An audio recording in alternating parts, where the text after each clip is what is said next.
So for today's video guys, may nagpagawa sa akin na isang vlogger. So yan. So charger ata to ng laptop na adapter. So yung problem daw nito ay nabasa ata to, nawala ng power. So papakita ko dito sa pamaraan nito kung paano ko to gawa ng paraan. So unang step muna dito ay chine-check muna yung AC plug, ayan, or yung pinaka-output na. Ayan. So 16 volt to, so wala nga. So sa AC plug muna, ayan, yung mga basic trouble muna. So ito yung AC plug nya, ayan. So pumalo yung tester ng 230 volts. So wala siyang output pero meron siyang input. Ayan.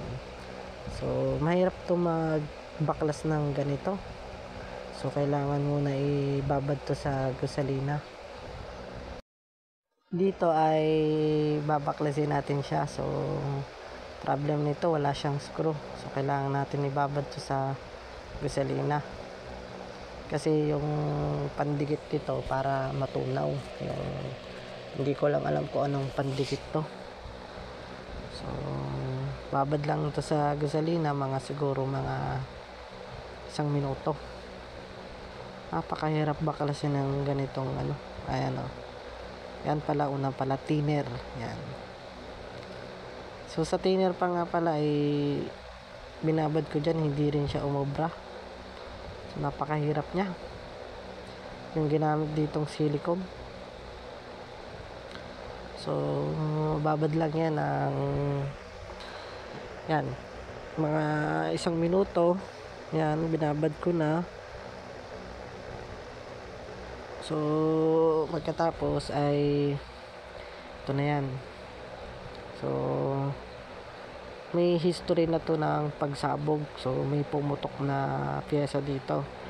Isa sa mga mahirap tong gawin yung ganitong power supply na ganito, kasi nga mahirap siyang gawin. Yung mga resistor kasi niya ay mga SMD type. So napakahirap niyang analyze kung ano yung mga value na mga pumuputok dyan. So ayan, shorted yung kanyang MOSFET. Ayan, shorted. So yung fuse sabog din.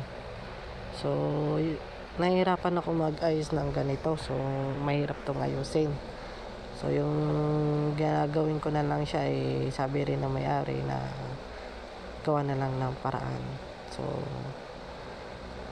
ayan yung kanyang SMD type, kanyang mga pyesa.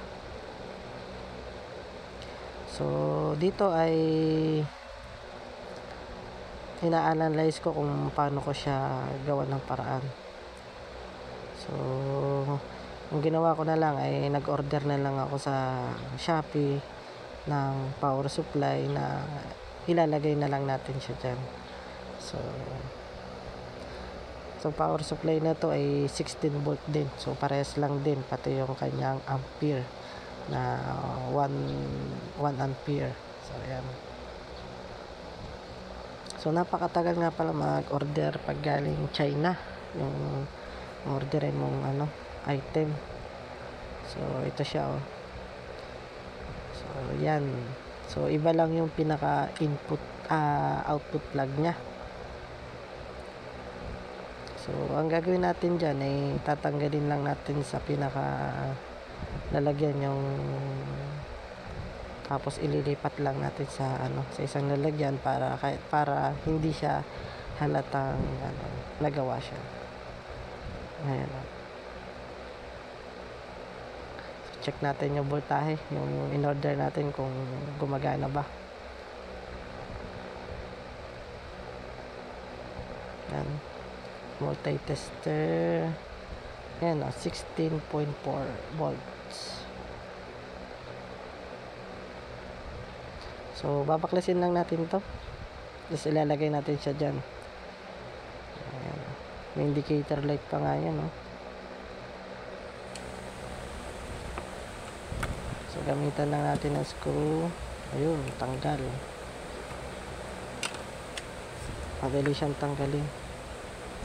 So yan yung kanyang power supply. So alisin lang natin siya dyan.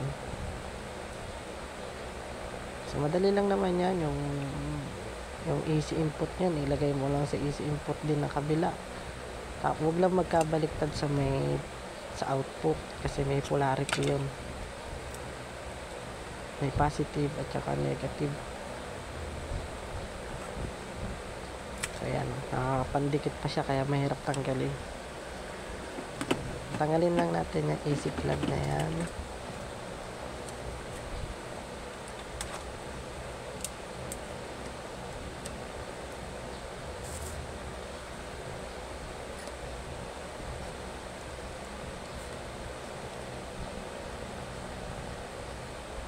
Ayan, tanggalin lang natin.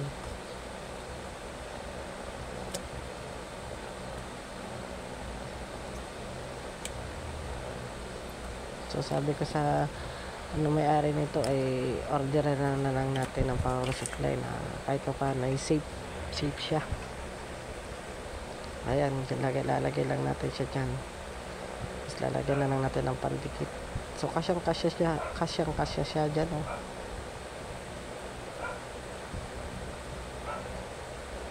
Kasyang kasya siya dyan.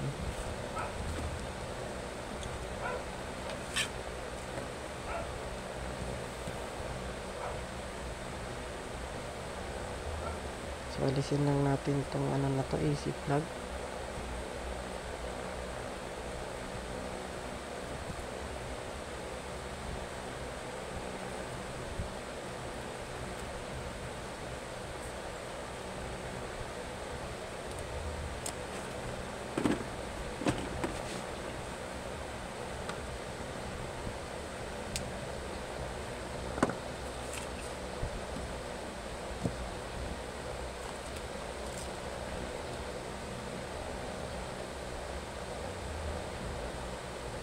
So, pa-promote nga pala guys ng channel ko kung sa FB mo to napapanood, pa-follow, pa-share, pa-like. So, kung sa YouTube naman, pa-subscribe, yan, pa-hit ng notification bell.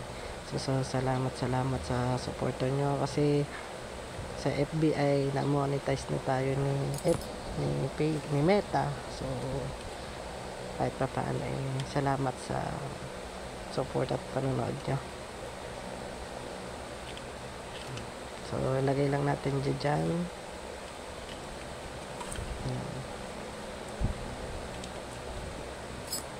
Basta dito sa polarity na to sa DC out ay kailangan ay tama yung pagkakalagay.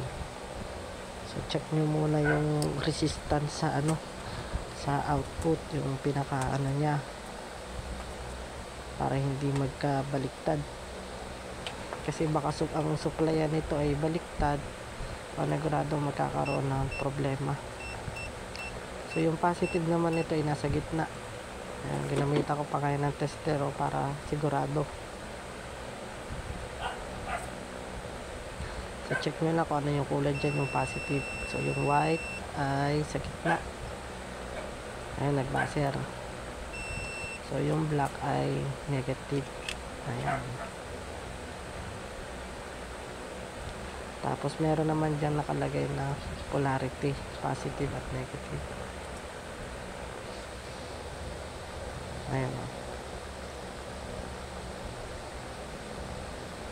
Ayan. Ayan siya dyan nakalagay na positive at negative.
So ang hirap pala nito idikit kasi nga yung ginamit ditong ano ay hindi copper, yung wire hindi siya copper, ano siya, aluminum, kaya mahirap siyang idikit. Kaya kailangan soldahan ng maayos, baka magkaroon ng connection loss. Dito ka nahihirapan ako maghinang.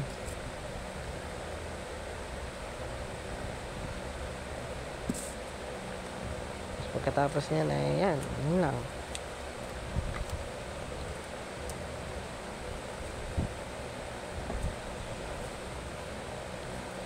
So skip na natin to guys.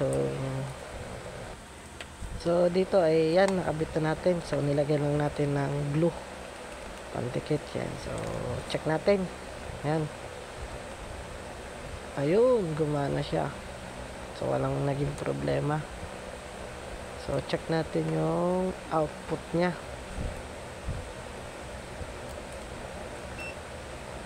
Yung DC output nya.